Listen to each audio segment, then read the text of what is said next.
आज इसका 13वां भाग है। तो अभी तक हमने जैसे समझा है इस विषय में कि मन निज मन में कैसे बदलता है। माया में लगा हुआ मन अंतःकरण से परमात्मा का बन जाता है, तो उसे निज मन कहते हैं। कैसे निज मन सद्गुरु को देने पर, सद्गुरु का अंतर मन प्रसन्न होने पर शिष्य पर मेहर होती है, ये भी हमने समझा। भोले शिष्य व ज्ञानी शिष्य दोनों में अंतर भी हमने समझा। सद्गुरु और शिष्य एक ही जाति के, एक ही पिता के पुत्र हैं, एक जैसा बल है, नाखून से लेकर आंखों तक एक जैसी बनावट होने पर भी पूर्ण पद प्रताप यानी सद्गुरु को जीवों को तारने का औदा है। जो जगत में ने अंचरी संतों को, जैसे वो ने अंचर भले ही सभी में प्रकट हो गया, वो कई ऐसे संत हैं जिनमें ने अंचर प्रकट है, अखंडित ध्वनि को सुन रहे हैं, पर उन्हें सद्गुरु की पदवी भी मिल गई। पर आदि सद्गुरु सुखराम जी महाराज में और उन संतों में अंतर है, क्योंकि आज सत्ता किसकी चल रही है? आदि सद्गुरु सुखराम जी महाराज की चल रही है। और ने अंचरी संत गुरु महाराज का ज्ञान क्या करते हैं? जीवों को सुनाते हैं, गुरु महाराज की शरण में डालने का कार्य करते हैं। और गुरु महाराज ने ये भी स्पष्ट किया है पूर्व की सत्संग में कि गुरु महाराज का ज्ञान कैसा है? आनंद पद में ले जाने वाला है। माया व होणकाल तक कुल का प्रभाव रहता है, जोर रहता है कुल का, और माया व होणकाल तक कुल का प्रभाव रहता है, जोर रहता है। जैसे कोई हम देखते हैं संसार में कुल का प्रभाव होता है। एक बच्चा होता है, वो जन्म लेता है, वो जिस कुल में जन्म लेता है वो कुछ नहीं जानता, पर उस कुल के संस्कार किए जाते हैं, मानदंड के अनुसार उनके संस्कार होते हैं, तो वो कुल का बल तो लगता है, जोर लगता है। लेकिन सत्स्वरूप की भक्ति में कोई जोर या बल से काम नहीं बनता है। यहाँ क्या होता है? अंतर मन से, अंतःकरण से, निज मन से सत्स्वरूप के बनेंगे, तभी सतगुरु की मेहर होगी। नहीं जोर को काम देश ओ मुलक न्यारो, मनाई चाले संग सत को पर से प्यारो। गुरु महाराज क्या फरमाते हैं कि मेरा देश मुल्क न्यारा है, इसमें कोई अपने मन से ही चलेगा तो वह इस सतलोक आनंद पद को प्राप्त करेगा। गुरु महाराज फरमाते हैं, सुखराम कहे यूं जीव सो सब मेरो परिवार, बल सु संग कोई न करे, सब में जोर विचार। सभी जीव मेरा परिवार है, लेकिन उन्हें छोड़कर गुरु महाराज क्या फरमाते हैं? मेरा ही परिवार है, पर मैं इस परिवार को छोड़कर क्या हो गया? संत बन गया हूं, तो मेरा कुल अलग है। इसीलिए सद्गुरु के सत शब्द से जिसको प्रीति होगी, वही हंस सत्स्वरूप के पद में, सद्गुरु के पीछे, सत्स्वरूप के देश में वो जाएगा। यहाँ तक हमने पिछली सत्संग में समझा था। आज हम आगे 35 नंबर साखी से देखेंगे गुरु महाराज क्या फरमाते हैं कुंडलियां से। दृग दृग उण समाज को लानत नीत हजार, आनंद पद की भगत में डाकन पड़ेगी वार, डाकन पड़ेगी वार, साच देखो तो आई, झूठ जगत को मोह अल्प सोई तज अन भाई, सुख रामदास हीरो मिलो, जे देह में दे डार, धृग धृग उण समझ को लानत नीत हजार। गुरु महाराज फरमाते हैं, शिष्य को सामने रखते हुए उन सभी साधकों को फरमा रहे हैं जिन्होंने गुरु महाराज के ज्ञान को सुना है, जिनके अंदर नए अंशर प्रकट है, नए अंशर रूपी साच भी प्रकट है, लेकिन फिर भी उनका अंतराय नहीं मिटा है। कैसे नहीं मिटा है अंतराय? वो होण काल में ही अटके पड़े हैं। हम सभी के लिए ये विषय है, आप और मैं, हम सभी के लिए ये विषय है गुरु महाराज का। कहाँ अटके हैं हम? कोई आन उपासना में अटका है, तो कोई मोह में अटका है, कोई कुल परिवार में अटका है, कोई मान बढ़ाई में अटका है, कोई जुग प्रतिष्ठा में, पद में अटका है, कोई ज्ञान के अहंकार में अटक रहा है, कोई धन दौलत में, शोहरत में, महल जमीन जायदाद में अटक रहा है। तो इस कुंडलिया में गुरु महाराज क्या फरमा रहे हैं? ये जीव है, वो क्या कर रहे हैं? अपनी बुद्धि का बल का प्रयोग कर रहे हैं और मेरा संग नहीं करते हैं। हम सभी क्या करते हैं? संसार का कार्य कोई भी होता है तुरंत कर देते हैं, देरी नहीं करते हैं। लेकिन जहां विषय आता है गुरु महाराज के ज्ञान का, तो वहां क्या करते हैं? ढिलाई बरतते हैं। आज नहीं तो कल करेंगे, परसों करेंगे, काम खत्म हो जाएगा उसके बाद में करेंगे। वहां क्या करते हैं? हम अपनी बुद्धि बल से, गुरु महाराज कहते हैं कि मेरा संग नहीं करते, उनकी ऐसी समझ को बुद्धि बल का प्रयोग करते हैं, गुरु महाराज के ज्ञान में आते नहीं हैं, देरी करते हैं, ढिलाई बरतते हैं। तो उनकी ऐसी समझ को गुरु महाराज फरमाते हैं कि दृग दृग उन समझ को लानत नित हजार, आनंद पद की भक्त में डाकन पड़े गिवार, डाकन पड़े गिवार साच देखियो तो ये आई। गुरु महाराज फरमाते हैं कि ऐसी समझ रखने वाले की समझदारी व बुद्धिमता की बुद्धि को धिक्कार है। ऐसी बुद्धि को एक बार नहीं 1000 बार लानत है। लानत यानी समाज में कोई जैसे मर्यादा के विपरीत कार्य करने पर उस परिवार कुल को लांछन लगता है, तो उसको कहते हैं लानत। तो गुरु महाराज फरमाते हैं कि 1000 बार लानत है उस जीव को जो सत्स्वरूप, यहाँ गुरु की भक्ति को, सत्स्वरूप की भक्ति को होण काल तक की क्रिया करने को डाक कर, सत्स्वरूप की भक्ति में कैसे नहीं आ रहा है? होण काल तक की जो क्रिया करनियां हैं संसार में, कहाँ तक की भक्ति है? माया और ब्रह्म तक की भक्ति है, उसको लांग कर, डाक कर यानी जैसे हम रास्ते में कहीं जाते हैं, कोई नाली आ गई, कीचड़ आ गया बीच में, तो बड़ी छलांग लगाकर उसको पार करते हैं। वैसे ही जीव होण काल तक का जो पसारा है उससे बाहर निकलकर उस सत्स्वरूप आनंद पद की भक्ति को धारण नहीं करता है। डाक न पड़े गिवार, उस होण काल तक की जो क्रिया करनियां हैं उससे निकलकर सत्स्वरूप की भक्ति को धारण नहीं करता है, जिससे परम पद का अधिकारी, सत्स्वरूप की भक्ति कैसी है? परम पद का अधिकारी बनाए वैसी भक्ति है, सदा सदा के लिए महासुखों के देश में ले जाए वैसी भक्ति है। गुरु महाराज फरमाते हैं कि डाक न पड़े गिवार, डाक न पड़े गिवार साच देखियो तो ही आई। यहाँ तक कि उसने सच देख भी लिया है। गुरु महाराज के ज्ञान में कितना पराक्रम है वो भी उसको पता है, ऐसी भी समझ है उसकी, उसके बाद भी वो नहीं समझ रहा है। ये गुरु महाराज हम जैसों के लिए कहते हैं, जो नित्य ज्ञान भी सुनते हैं, सुनाते हैं, और यहाँ तक कि गुरु महाराज के आनंद पद के ज्ञान का साच यानी विश्वास भी आ गया, हमें विश्वास भी आ गया कि यही ज्ञान है जिससे हमारे अंदर निअंजर प्रकट हुआ। निअंजर आज से पहले प्रकट हुआ था क्या?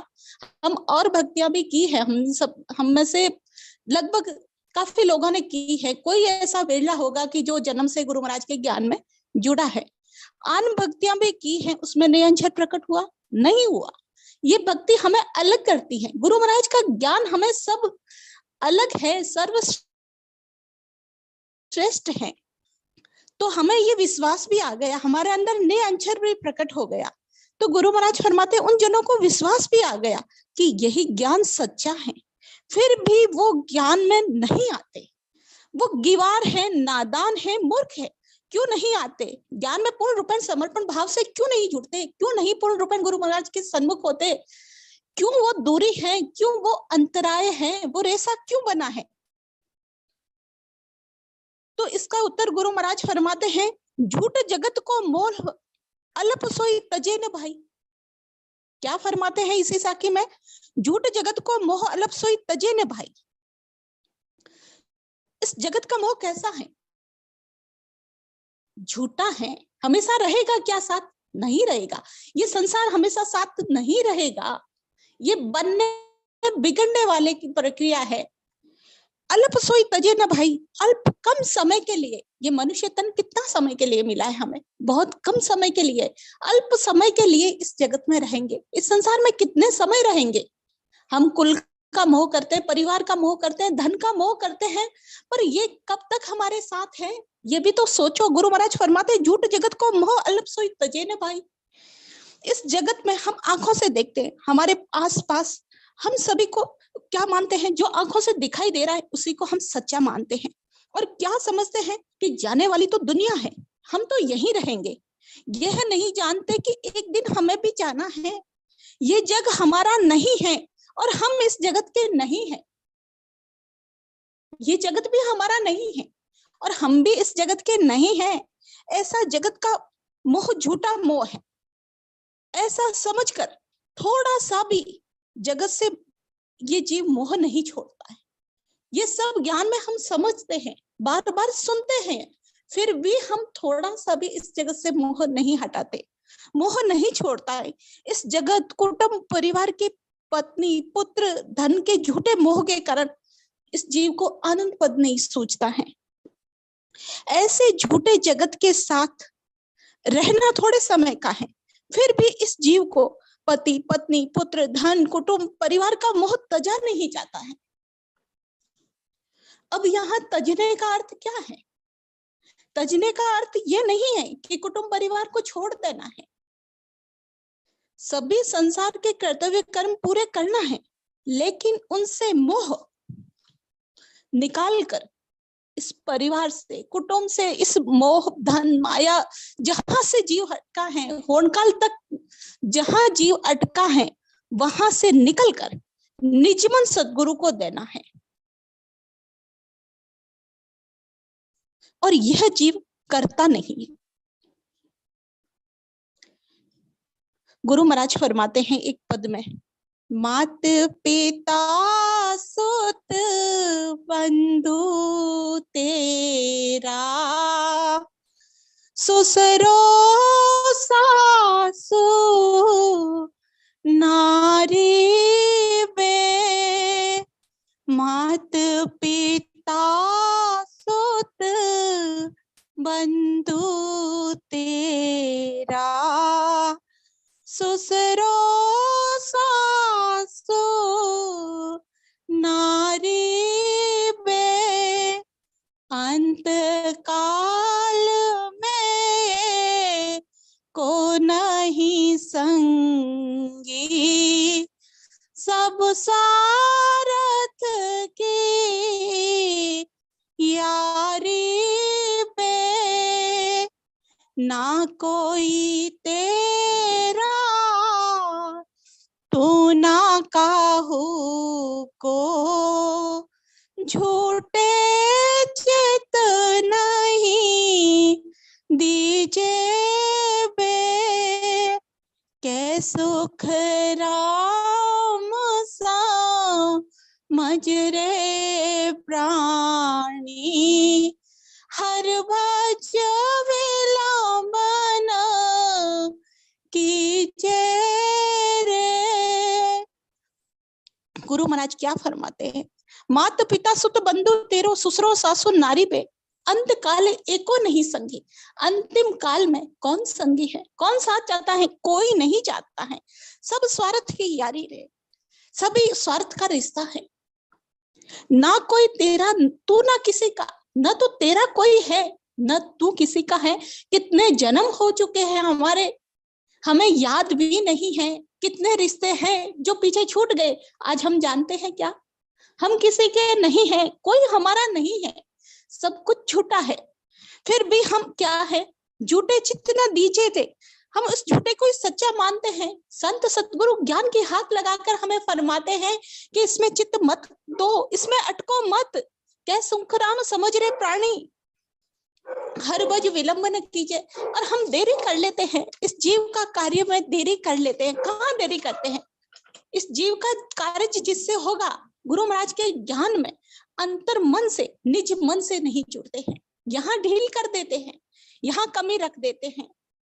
तो गुरु महाराज इसी साखी में फरमाते हैं, झूठ जगत को मोह अल्प सो तजे न भाई। ये झूठा जगत का मोह है, कम समय का है, इसको तजो, इसको छोड़ो। सुख रामदास हीरो मिलियो, जे देह में दे डार। धृग धृग उन समझ को लानत नित हजार। क्या फरमाते हैं गुरु महाराज कि हीरा, हीरा कैसा होता है? अनमोल होता है। जो मतिहीन होता है, जिसको समझ नहीं होती है, जिसको हीरे की पारख नहीं होती है, वो क्या समझता है कि ये सामान्य पत्थर है। उसके हाथ में आ जाता है तो भी वो सामान्य पत्थर जैसे फेंकता है, वैसे ही उस हीरो को फेंक देता है। सुखराम कहे हीरो मिलियो, जे देह में दे डार। वो गड्ढे में फेंक देता है। क्यों फेंकता है? कि वो मतिहीन है, वो कीमत नहीं जानता है। वैसे ही गुरु महाराज फरमाते हैं, सुख रामदास हीरो मिलियो। क्या हीरा मिला है? ये मनुष्य तन रूपी हीरा मिला है, हम सभी को मिला है। और इसको पाने के लिए हमने क्या किया? 84 लाख योनि में, 43,20,000 साल में कहीं जाके 84 लाख योनि में एक योनि है मनुष्य तन।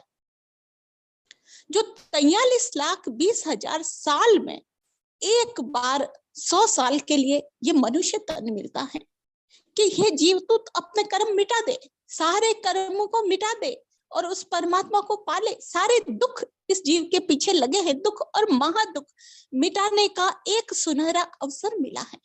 ये हीरे रूपी मनुष्य तन मिला है। कितना दुख भोगने के बाद मिला है।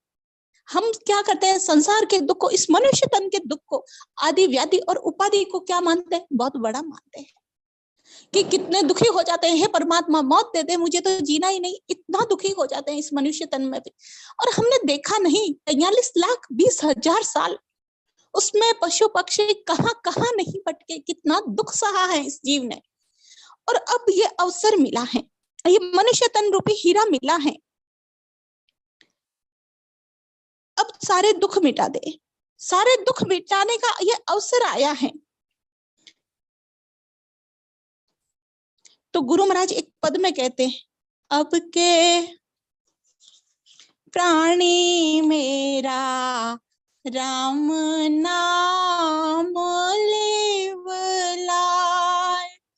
हो प्राणी मेरा राम नाम लेवलाय। ओई मरत बेवोजे आगाय। हो प्राणी मेरा राम नाम लेवलाय। अब के अवसरे अवसही आयो। सब तन कर्म मिटाय। अब के अवसरे अवसही आयो। सब तन कर्म मिटाय। हो प्राणी मेरा सब तन कर्म मिटाय। जे तू को अवसर अब की जुग जुग गोता खाय। हो प्राणी मेरा राम नाम एवलाय।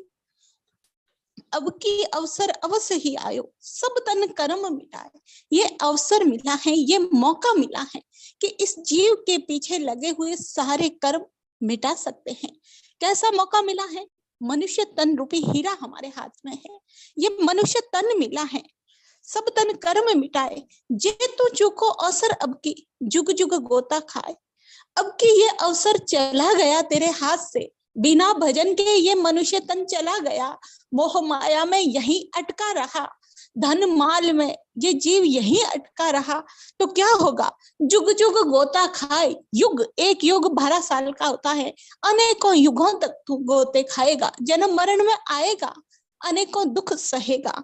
तो गुरु महाराज फरमाते हैं कि ये मनुष्य तन से ही सत्स्वरूप की परमात्मा की भक्ति करके आनंद पद की प्राप्ति की जा सकती है।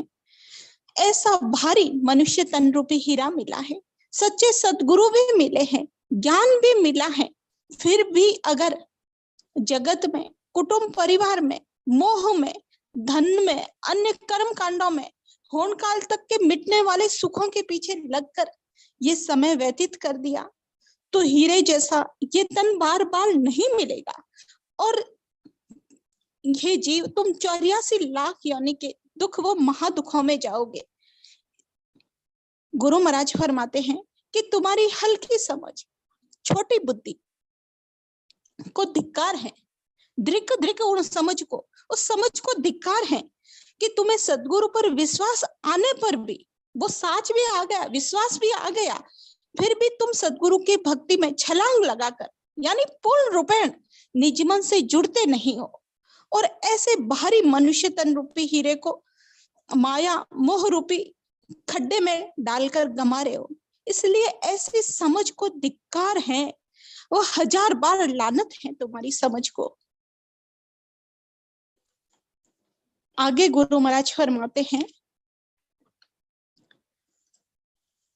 अब गुरु महाराज फरमाते हैं, अण समझे सिर दोष नहीं, समझवान सिर खून, जानर महिमा कम करे, जो बावे अनभून, जो बावे अनभून, कहाँ निपजे वहाँ भाई, यूं सतगुरु की मेहर समझ पर चढ़े अन जाई, सुख राम कहे फल फूल नहीं, रहे समझ सूण, अण समझे सिर दोष नहीं, समझवान सिर खून। अब गुरु महाराज क्या फरमा रहे हैं कि अण समझे यानी ऐसा शिष्य जो अज्ञानी है, भोला है, उसको ज्ञान की समझ नहीं है, वो नहीं जानता कि सद्गुरु के पराक्रम को, वो नहीं जानता कि आदि सद्गुरु सुखराम जी महाराज जीवों को तारने का औदा लेकर आए हैं, आज भी उन्हीं की सत्ता चल रही है, उसी से जीव अमर लोक जा रहे हैं, जो पराक्रम सत्स्वरूप में है वही सद्गुरु में है, यानी सद्गुरु ही सत्स्वरूप है, ऐसी समझ नहीं है। ऐसे अणसमझे सिर दोष नहीं, बिना ज्ञान वाले अज्ञानी ऐसे भोले शिष्य पर सद्गुरु की महिमा नहीं करता है, वो सद्गुरु की महिमा नहीं करता है, वो होन काल तक की भक्तियां, वो सत्स्वरूप की भक्ति में कोई फर्क भी नहीं जानता, वो समझता है सभी ज्ञान एक जैसे ही है, उसको ये समझ नहीं है कौन सा ज्ञान आगे का है, कौन सा ज्ञान हमें यहाँ रखने वाला है, कौन सा ज्ञान हमें आवागमन से छुड़ाएगा, ये कोई समझ नहीं है, वो जानता भी नहीं है। ऐसे अणसमझे शिष्य को कोई दोष नहीं लगता है। गुरु महाराज फरमाते हैं, अणसमझे सिर दोष नहीं, समझवान सिर खून।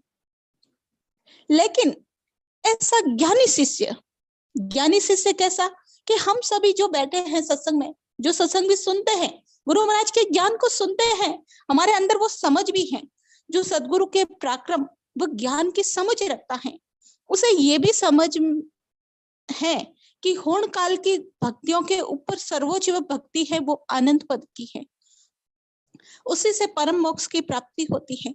ऐसी समझ होने पर भी सद्गुरु से कम वो होन काल से ज्यादा प्रीति रखता है। संसार होन काल तक की जो भक्तियां हैं, होन काल तक के जो सुख है, उनमें ज्यादा लगा हुआ है। उन सुखों से उसको ज्यादा प्रीति है, परिवार, धन, मोह, माया, उससे ज्यादा प्रीति रखता है, तो उसके सिर भारी दोष है, उसके ऊपर ये गुनाह है। वो क्या करता है कि जानबूझकर महिमा कम करता है। जान और महिमा कम करे। गुरु महाराज के ज्ञान की उसको समझ है कि कैसा ज्ञान है, कैसे उस ज्ञान की परख भी है कि यही परम मोक्ष तक ले जाएगा, इसी से नया अंशर प्रकट होगा। ये सब समझ होने के बाद भी वो महिमा नहीं करता है।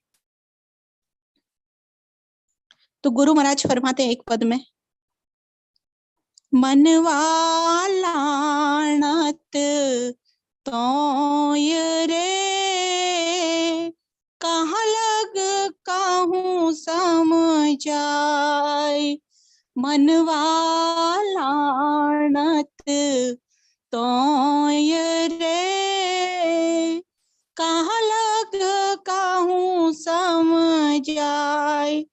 बिन समझा नहीं दोसरे तू, समझर भूलो जाए। मनवा लानत तो, तुझे धिक्कार है, कहाँ लग कहूँ समझाए, तुझे क्या समझाऊं, तुझे ज्ञान को तूने समझ लिया, सब ज्ञान की समझ है तेरे अंदर, बिन समझा नहीं दोसरे, तू समझ और भूलो जाए। जो नहीं समझाए उसको तो कोई दोष नहीं लगता है, पर तुझे सारी समझ होने के बाद भी तू भूल रहा है, उस गुरु महाराज के ज्ञान को तो आगे नहीं रखता है, उस गुरु महाराज के ज्ञान की महिमा नहीं कर रहा है। जान और महिमा कम करे, जो बावे अनभून। गुरु महाराज फरमाते हैं कि अण समझे, जो बाव अण समझे सिर दोष नहीं, समझवान सिर खून। जान और महिमा कम करे, जो बावे अनभून। जो बावे अनभून कहा निपजे वहां भाई। यूं सतगुरु की मेहर समझ पर चढ़े न जाए। जो नहीं जानता, भोला है, उसको तो दोष नहीं लगता, लेकिन समझवान ज्ञानी है, वो गुरु महाराज के ज्ञान की महिमा नहीं करता। यानी वो चाहे, महिमा कैसे नहीं करता, वो अगर चाहे तो उसके परिवार के, उसके पास पड़ोस के, उसके कुल के, आसपास के लोगों को, दूर दराज के काफी लोगों को ज्ञान में ला सकता है, गुरु महाराज के ज्ञान से जोड़ सकता है, उनको ये बता सकता है, और उसके कहने से वो ज्ञान धारण भी कर लेंगे, लेकिन वो ऐसा नहीं करता।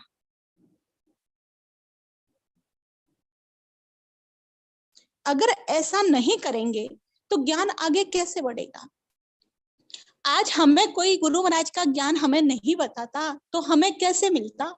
आज गुरु महाराज तो कब के चले गए, आज ज्ञान की मेहर है हमारे ऊपर, तो संतों ने हमें बताया है, उन संतों का उपकार है हमारे ऊपर। तो गुरु महाराज दृष्टांत देकर समझाते हैं कि जैसे कोई भी अनाज का दाना है, जूं बावे अनभून कहाँ निपजे वहां भाई।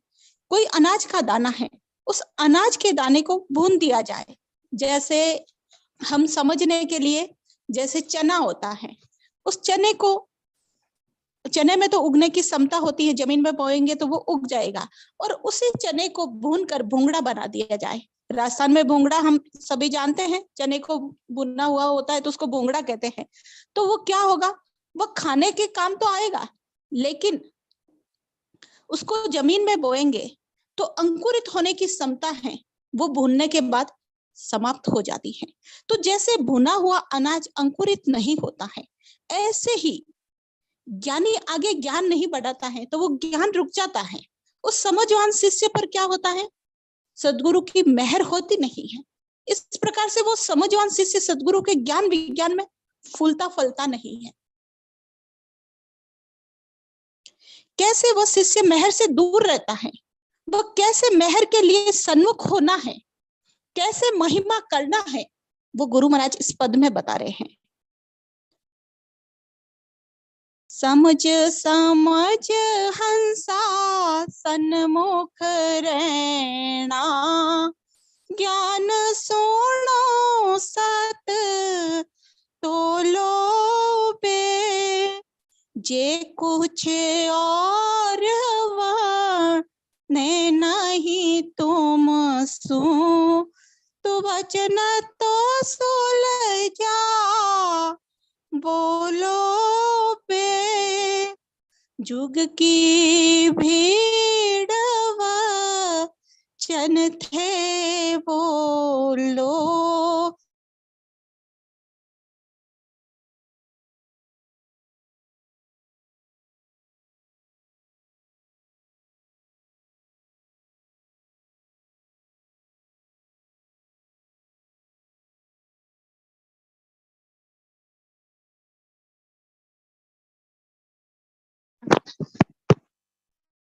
हाँ, राम राम साहब। चेतना जी, आपकी आवाज नहीं आ रही है।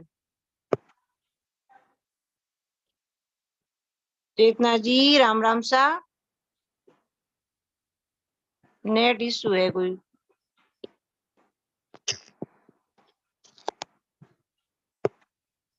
उनकी साइड से नेट में दिक्कत आई है। मैं फोन करूं क्या उनको? हाँ, फोन कर लीजिए। अभी देखो डिस्कनेक्ट हो गए। हाँ हाँ अभी ज्वाइन करेंगे। हाँ, देखते हैं। वापस ज्वाइन करने के बाद आवाज नहीं आती तो फिर मैं कॉल करती हूँ। हाँ,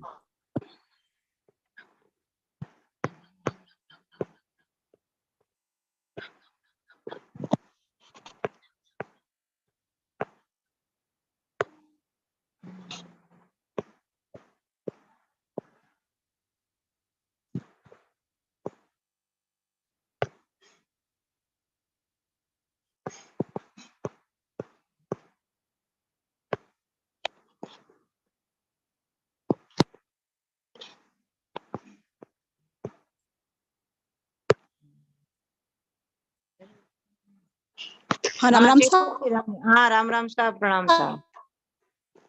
हाँ, आपकी आवाज थोड़ी आवाज आ कट रही है कट। हाँ, अब आ रही है राम राम सारी। साहब। हाँ, राम राम साहब, प्रणाम साहब। राम राम साहब। हाँ सर, आवाज आ रही है। हाँ, आ रही है सारी। हाँ सर, आवाज आ रही है सर। हाँ, आपकी आवाज आ रही है, न्याव मेरी आवाज नहीं आ रही है क्या आप तक? आ रही आ रही। आ रही है सर, आ रही है सर।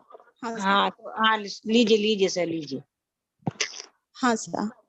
गुरु महाराज समझाते हैं कि समझ समझ हंसा सन्मुख रहना, ज्ञान सुनो सत्य बोलो बे, जे कुछ और बड़े नहीं तुम सु तो वचन तो सुलझा बोलो बे। गुरु महाराज क्या फरमाते हैं कि ज्ञान के आधार से चलना, सन्मुख कैसे रहना, सत्स्वरूप परमात्मा की अनुभूति, ज्ञान सुनो सत्य तोलो। सत्य तोलना कैसे? 12 कमलों पर अनुभूति करना। गुरु महाराज ज्ञानियों को फरमा रहे हैं कि और कुछ नहीं, जो ज्ञानी शिष्य है उसको बता रहे कि और कुछ नहीं तो ज्ञान के वचन बोलो। कैसे वचन बोलना? कि जिससे जीवों के भ्रम मिटे और वो ज्ञान में लग जाए।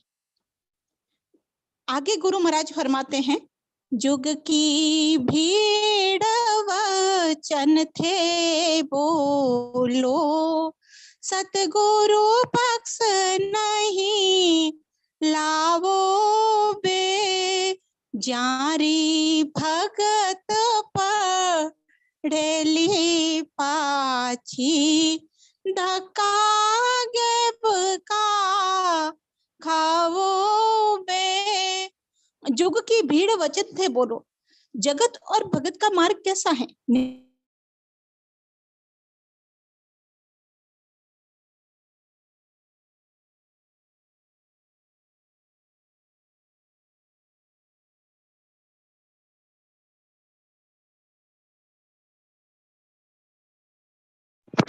चेतना जी, आपकी आवाज नहीं आ रही है साहब।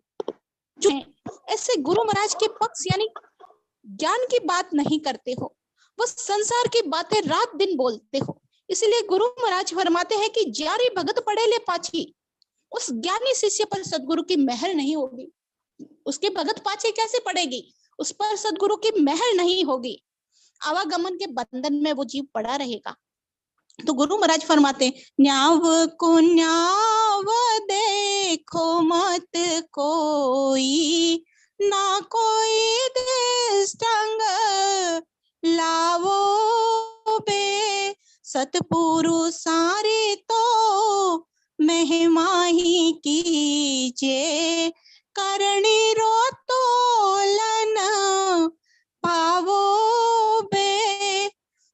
कुन्याव यानी जगत की मति से या समझ से कुछ मत समझो, नहीं कोई दृष्टांत इसके लिए रखो कि जगत की क्रिया करने व कर्मों से मोक्ष मानते हैं। कई लोग होते हैं वो जगत की क्रिया करने से ही मोक्ष मानते हैं कि इसी से मोक्ष होगा, लेकिन भवतारी संत के ज्ञान को क्या करते हैं, वो कम आंकते हैं।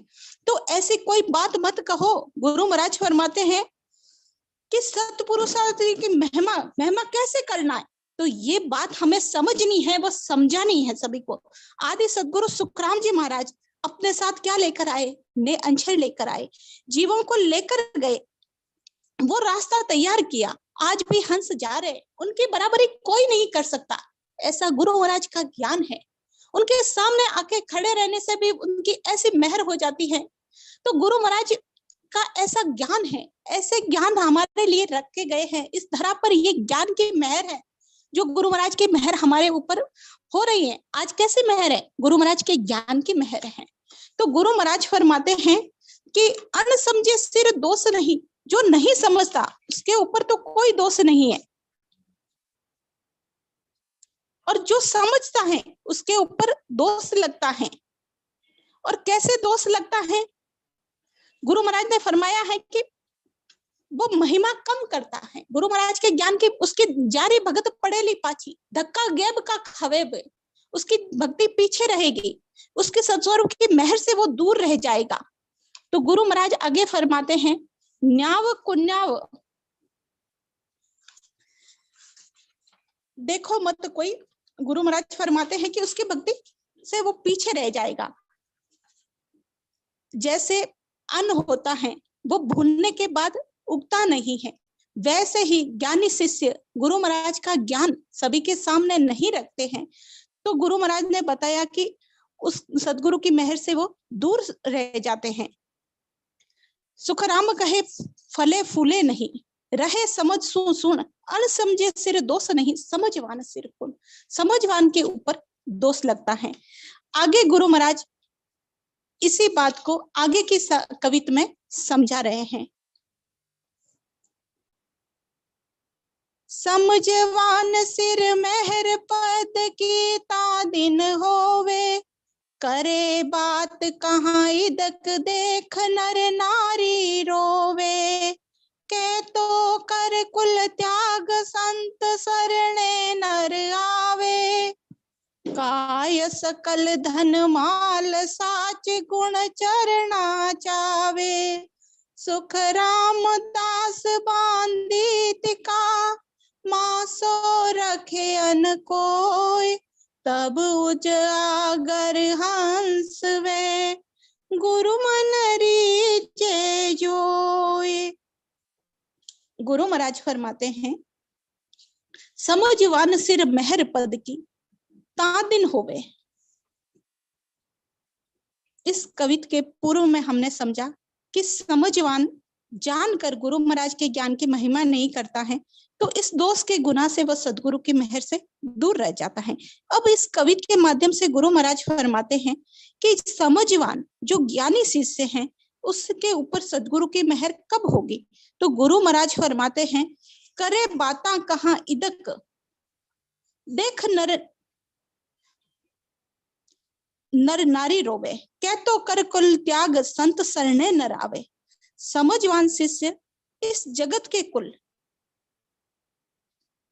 समझवान पर मेहर कब होगी, तो गुरु महाराज फरमाते हैं कि समझवान शिष्य इस जगत के कुल, जगत का कुल क्या होता है, 3 लोक और 14 भवन, यहाँ तक माया की भक्ति, 3 ब्रह्म के 13 लोक तक ये ब्रह्म की भक्ति, पिता के देश की भक्ति, यहाँ तक के ज्ञान को झूठा समझकर, माया ब्रह्म रिद्धि सिद्धि को त्याग कर, इनसे मोह न रखकर, सत्स्वरूप को ही सब कुछ मानकर सदगुरु की शरण में आएगा। शरण में आने के बाद वो कहीं भी जाएगा तो क्या करेगा, सदगुरु की शरण में आ गया, सभी को संसार के होण काल तक के सुखों को उसने झूठा माना और सदगुरु का शरणा ले लिया, सदगुरु की शरण में आ गया। अब वो कहीं भी जाएगा तो वो क्या करेगा, सत्स्वरूप को ही सब कुछ मानकर सदगुरु की शरण में आएगा। और सदगुरु की शरण के आने के बाद वो कहीं भी जाएगा तो गुरु महाराज के ज्ञान को आगे रखकर खूब महिमा करेगा, जहां भी जाएगा गुरु महाराज के ज्ञान का बखान करेगा। करे बाता कहा इदक देख नर नारी रोवे, और वो जैसे गुरु महाराज के ज्ञान का बखान करेगा तो यहाँ लिखा है देख नर नारी रोवे। जब शिष्य सस्वरूप परमात्मा में असली सुख मानेगा, यह देखकर होणकाल नर और माया रूपी नारी रोएगी। क्यों रोएगी? कि अब तक ये जन्म जन्मांतर से माया कल्पे रोवे। क्यों रोती है? कि ये जीव जन्म जन्मांतर से हमारे साथ था, हमारे हाथ में था, हमारे साथ था, अब ये हंस हमसे निकल गया। तो ये कैसे हैं कि जगत में, जैसे संसार का उदाहरण लेकर हम देखते हैं, जगत में माता पिता होते हैं, कुल परिवार होता है, और उसमें कोई बच्चा है, वो क्या कहता है कि मैं बैरागी बन जाऊंगा, ये कुल परिवार छोड़ के मैं चला जाऊंगा। घर बार त्याग दिया, और उस गुरु का शिष्य बनकर कोई माता पिता का घर बार को त्यागना चाहता है, बैरागी बनकर जाता है, तो बैराग में ही उसको सुख मिलते हैं। तब कुल के लोग रोते हैं कि हमें छोड़ के चला गया, पीछे कुल के लोग रोते हैं ना, हम देखते हैं। तो आगे गुरु महाराज फरमाते हैं कि कैसे वो त्याग करता है। कह तो कर कुल त्याग संत शरणे न आवे, काय सकल धन माल साच गुरु चरना लावे।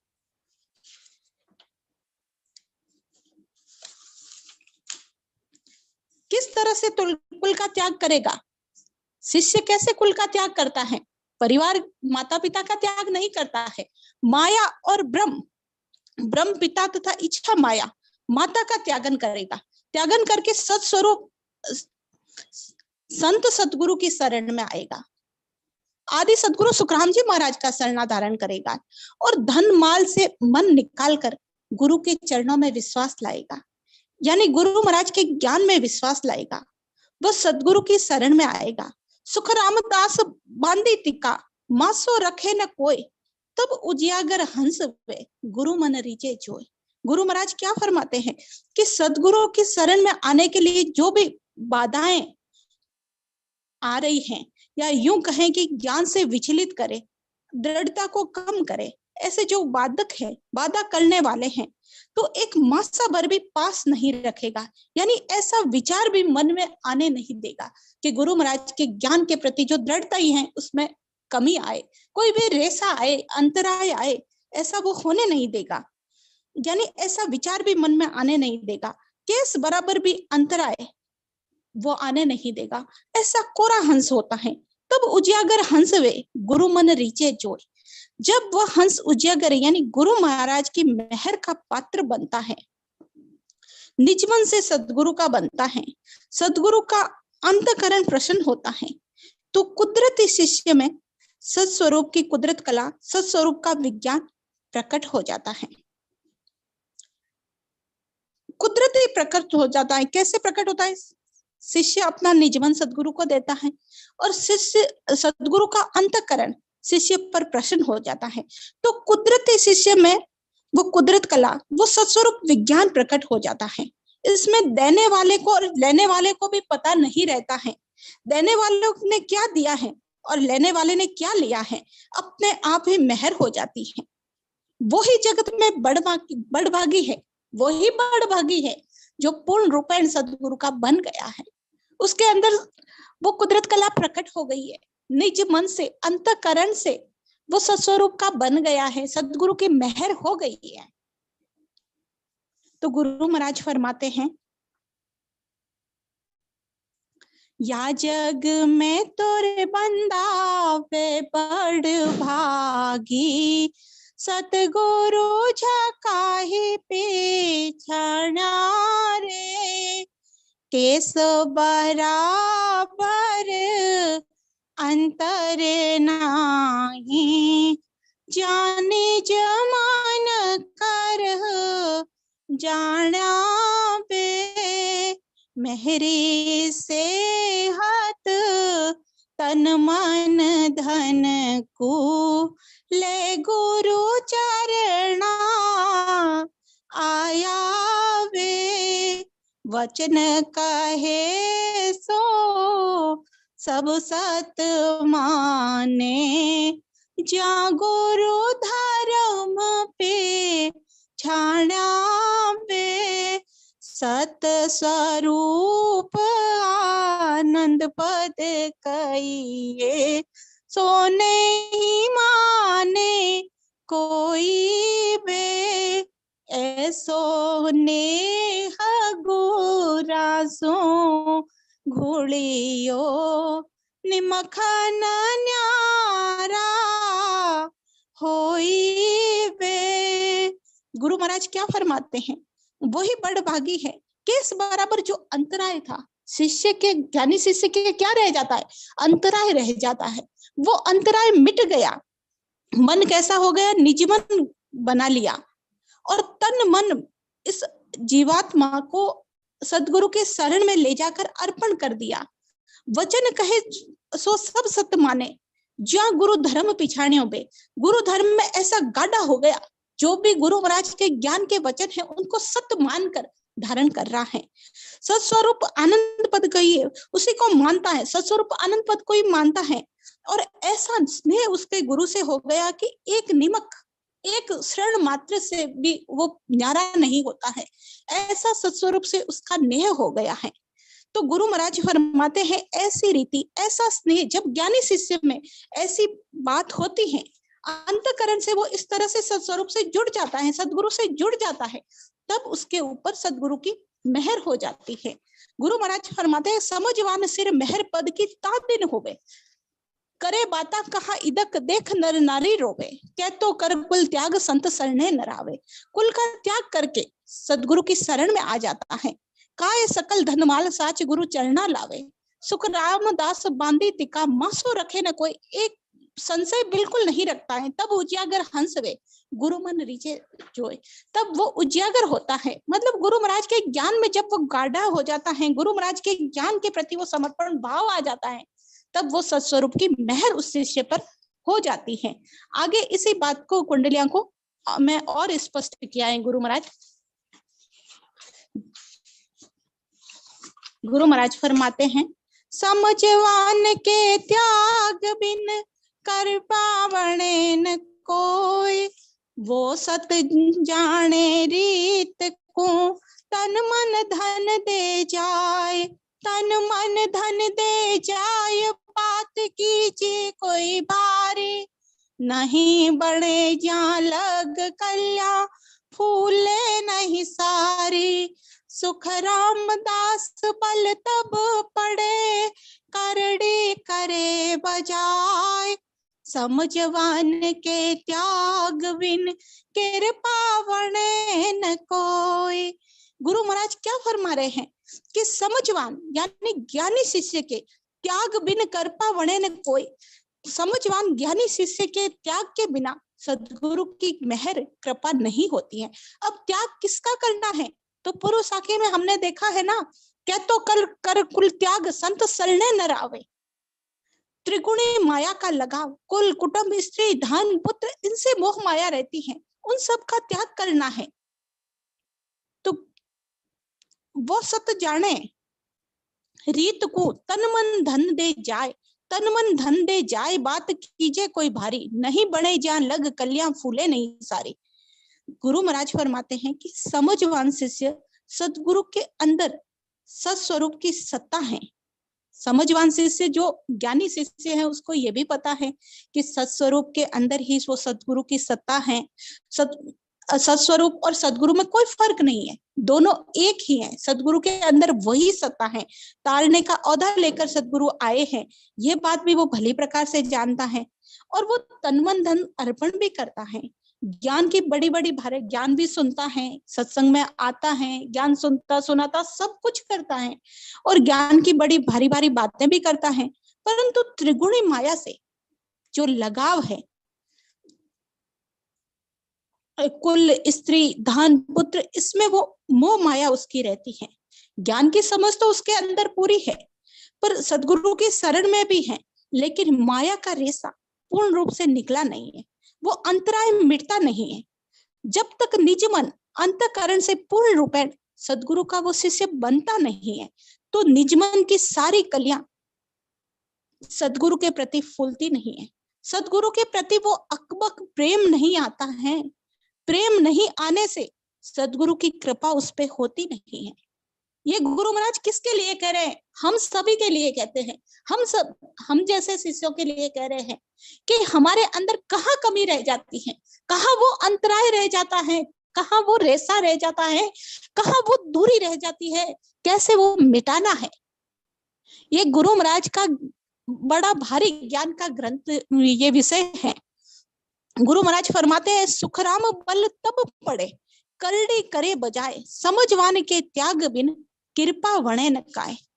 गुरु महाराज क्या फरमाते हैं कि ऐसा समझवान शिष्य, ऐसा ज्ञानी शिष्य जो गुरु महाराज के ज्ञान में पूर्ण रूपेण जुड़ा हुआ है, ज्ञान की बात भी करता है, ज्ञान को समझता है, तन मन धन अर्पण कर रखा है, सब कुछ कर रखा है, इस और थोड़ा उसका क्या है, कमी कहाँ रही, उसका अंतराय नहीं मिटा, वो रेसा नहीं मिटा, उसका परिवार के प्रति मोह, धन के प्रति मोह, कुल के कुटुंब के प्रति वो मोह है, उससे दूरी नहीं हुई। तो इस दूरी नहीं होने से क्या हुआ, गुरु महाराज क्या फरमाते हैं,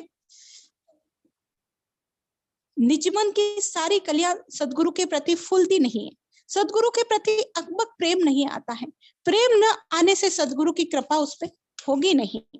तो ऐसा समझवान ज्ञानी शिष्य को क्या करना चाहिए, गुरु महाराज यहाँ ये भी खुलासा किया है। वो क्या करेगा, माया को त्यागने के लिए दृढ़ता मजबूती लाएगा, कड़क बन के, कट्टर बन के माया का त्यागन करेगा, सुतवीत स्त्री कुल और त्रिगुणी माया को मन से निकाल लेगा, तब उसका बल सदगुरु की मेहर पे पड़ेगा, यानी माया से वैराग्य होगा, संसार से वैराग्य होगा, तभी सदगुरु से प्रीति बढ़ेगी। और ऐसा सदगुरु के बल पड़ने से निजमन की कलियां फूलेगी, निजमन से, अंतराय से, पूरा अंतर मन से वो सदगुरु का बनेगा, अंतर की वो कलियां खिलेगी, यानी उसको प्रेम प्रीति बढ़ेगी सदगुरु के प्रति। तो सदगुरु का अंतःकरण प्रसन्न होगा, और सदगुरु का अंतःकरण प्रसन्न होते ही शिष्य पे सदगुरु की मेहर हो जाएगी। शिष्य के नख से लेकर चख तक, नाखून से लेकर चख तक वो सत्स्वरूप ही सत्स्वरूप प्रकट हो जाएगा, उसके अंदर वो कुदरत कला प्रकट हो जाएगी। ऐसे शिष्य को क्या करना है वो भी बताया, समझवान के शिष्य को कैसे त्याग करना है, कैसे सदगुरु की मेहर होती है, ये बात आज हमने इस विषय में समझा है। तो कुछ समय हो चुका है, त्रुटि रही हो तो मैं क्षमा चाहूंगी, और आप सभी संतों से निवेदन रहेगा कि उसमें